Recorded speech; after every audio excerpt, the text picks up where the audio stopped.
Assalamualaikum warahmatullahi taala wabarakatuh. Bagaimana kabarnya Bapak Ibu guru semuanya? Nah, dalam kesempatan kali ini kita akan belajar bareng membahas latihan soal persiapan uji pengetahuan UKM PPG UP PPG tahun 2023 ini. Nah, sebelum kita lanjut kepada pembahasannya, baik itu materi ataupun latihan soalnya, mari subscribe terlebih dahulu channelnya, like, komen, dan boleh share kepada teman-teman atau rekan-rekan guru yang lainnya supaya kita semua bisa menebar manfaat yang lebih banyak lagi.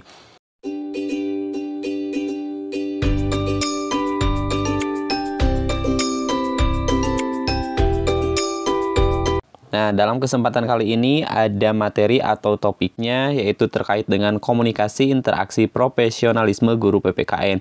Ini disesuaikan dengan kisi-kisi dan berdasarkan pengalaman saya kemarin di UP Desember.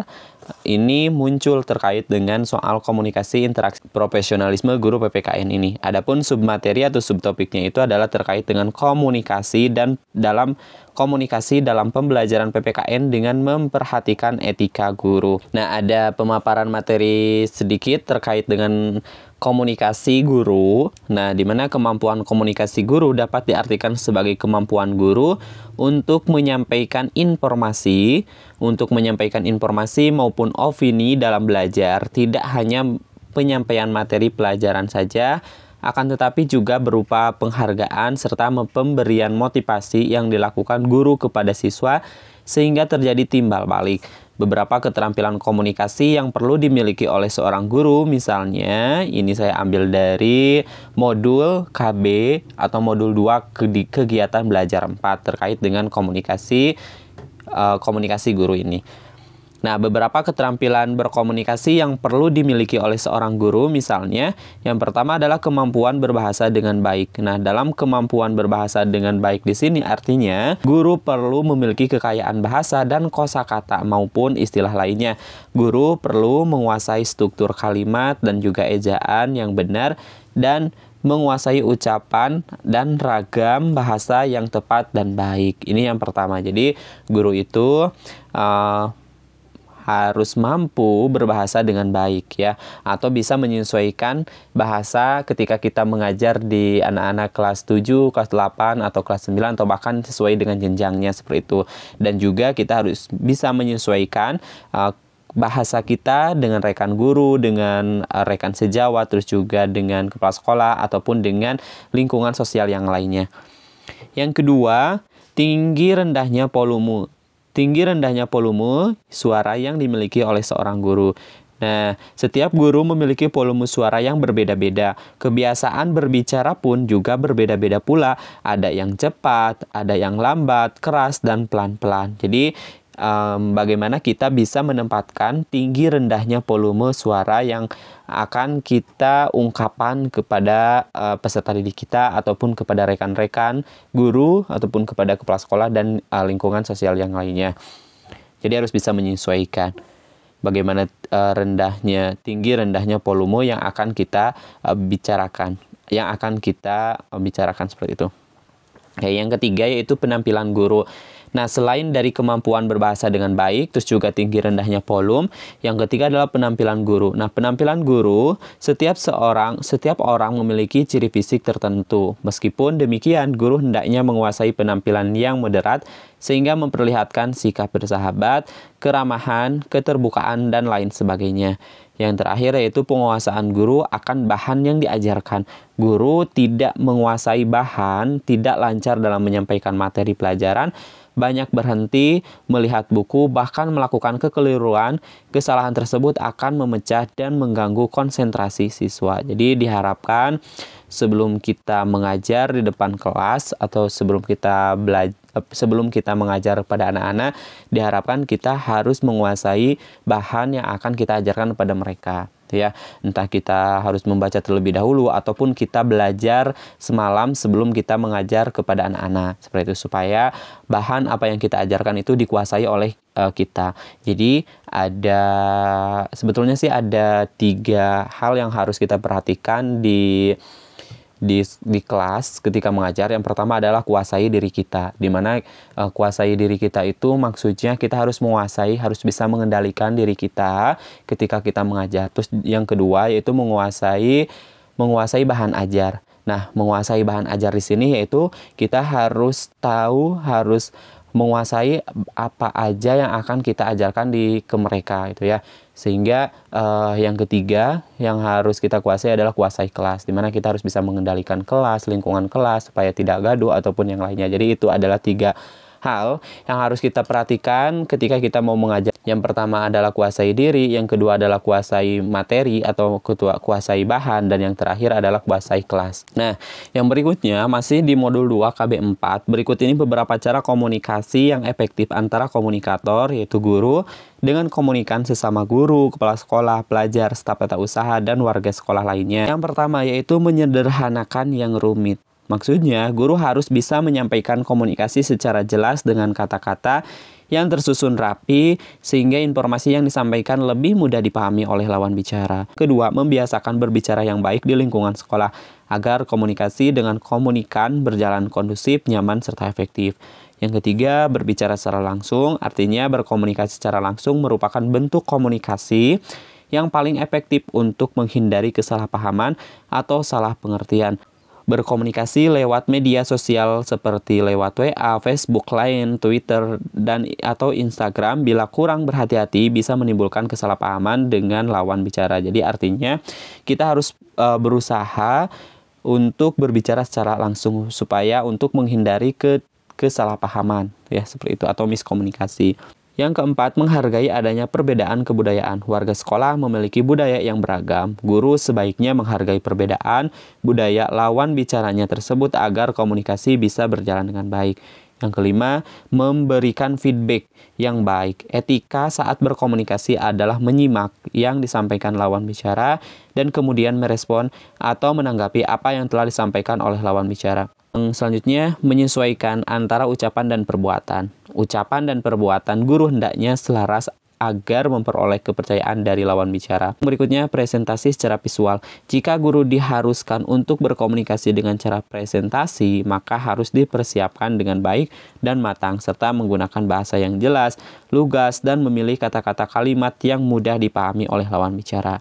Yang berikutnya, jadilah humoris yang menyenangkan. Tentunya kalau misalkan kita sudah berbicara secara serius, tidak diselingi oleh humoris, maka akan cenderung membosankan. Nah, komunikasi akan terjalin dengan efektif jika diselingi dengan humor. Suasana menjadi rileks dan cair sehingga komunikasi berjalan dengan lancar. Yang berikutnya, menerima masukan. Artinya tidak menutup kemungkinan saat berkomunikasi ada kritikan dan juga ada masukan. Guru hendaknya menerima kritikan dan masukan tersebut agar bisa menjadi pribadi yang lebih baik lagi. Yang terakhir tentunya murah senyum. Nah, murah senyum akan menjadikan guru dipandang positif oleh lawan bicara.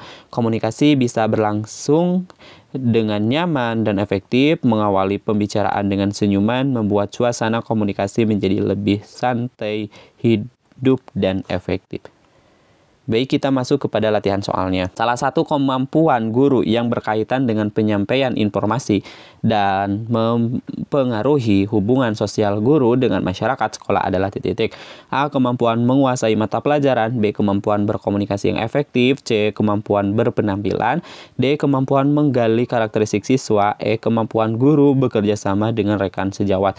Nah, di sini perlu kita garis bawahi yang menjadi kata kuncinya adalah hubungan sosial guru, yang mempengaruhi hubungan sosial guru. Nah, selain hubungan sosial guru, di sini adalah penyampaian informasi.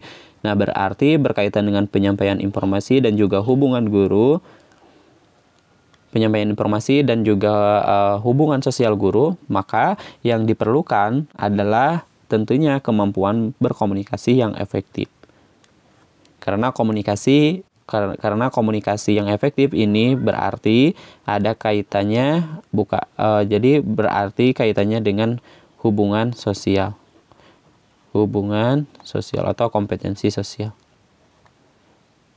Oke, soal berikutnya. Berikut ini beberapa cara komunikasi yang efektif antara komunikator guru dengan komunikan sesama ke guru, kepala sekolah, pelajar, staf, tata usaha, dan warga sekolah lainnya kecuali titik-titik. A. Menyederhanakan yang rumit. B. B. Menyesuaikan antara ucapan dan perbuatan. C. Presentasi secara visual.